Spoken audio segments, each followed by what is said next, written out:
Agua has been found in Colorado, Georgia, Illinois, Louisiana, Maryland, New Jersey, New Mexico, New York, North Carolina, Tennessee, Texas, Utah, Virginia, Wisconsin, and Wyoming.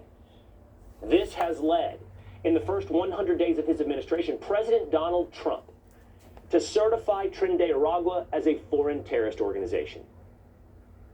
Which is an executive order designating the cartels and other organizations to be foreign terrorist organizations. Cartels are foreign gangs. Yes, sir. Like in Mexico. People have wanted to do this for years. But we're chicken. So they are now designated as terrorist organizations. An Enemies Act of 1798, which says during a declared war or in the event of an invasion perpetrated or threatened by any foreign nation or government to issue regulations directing the conduct of or otherwise restraining citizens or nationals of the hostile nation or government. It's opened up the president to deporting members of foreign terrorist organizations, including MS-13 and TDA. Now, many have suggested, and some courts have adopted the idea that you're not appropriately using the Alien Enemies Act. But as the evidence comes back and the facts come in, according to these sources at DNI, we know that this gang is being weaponized. How? Well, we've seen video, for one. You've seen apartment complexes overrun in Colorado, TDA taking it over with automatic rifles, essentially becoming the block owner of this block of apartments. Or how about in New York City, where we saw video of police officers beaten by members, some of whom were involved with TDA. And just as recently as Monday, 27 members or associates of Trinidad and Tobago were charged with racketeering, narcotics, sex trafficking, robbery. Is that this is only the beginning. The FBI in this article assesses that in the next 6 to 18 months, the Venezuelan government officials likely will attempt to leverage Trinidad and Tobago members in the United States as proxy actors to threaten, abduct, and kill members of the Venezuelan diaspora here in the United States, police stations who are in New vocal York critics and of the Maduro Texas and stuff like and that, his regime. and disappearing Stunning people. They're going to details, which, if true, certainly give validation, one would think, horrifyingly to the usage of the Alien Enemies Act of 1798. Let's bring in former FBI investigator and international security expert, Bill Daley.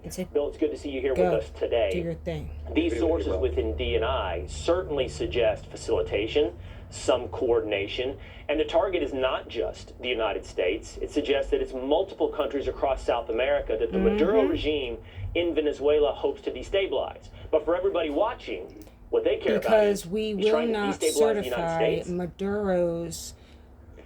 Yeah, well, certainly very disturbing.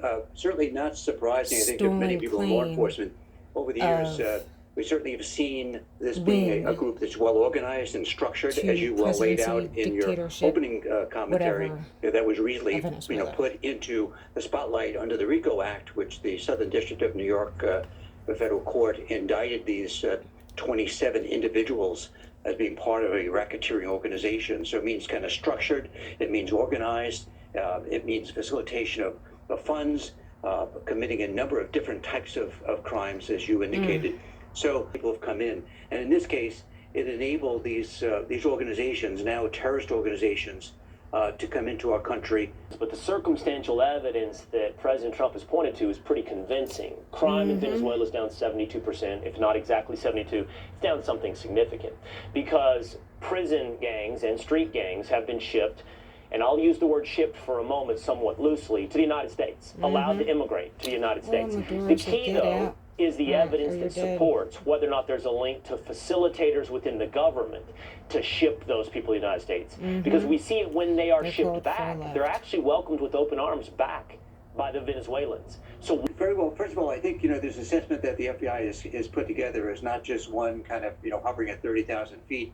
It's most likely, I believe, predicated on interviews they've had with Trinidad and Tobago individuals that have been arrested. So, it's not just them speculating. It's predicated on information that they're gathering from on the ground from individuals who are involved with this terrorist organization. So he had to prove it, but he didn't say it like this. My feeling on this, and having covered and talked about terrorism and criminal acts over these many years, is that could very well follow the money. Could some of this money that Trinidad and Tobago is what cultivating here from our country USAID, by drugs, by human smuggling, by Where are other all the criminal children activities, at that going Biden back to lost? individuals in Venezuela. So it Hello. certainly would behoove them to kind of continue that, because they could be benefiting it not just from a political standpoint, but also from a monetary standpoint as well. But that's And who only, in I believe, I America is have no letting Trende view, Agua what this report says in that level. But it just would seem to use make children sense that like if they're that? doing it, it's both from a political as well as a self-serving standpoint, that they're allowing these people to be in our country and putting them in our country to commit these acts.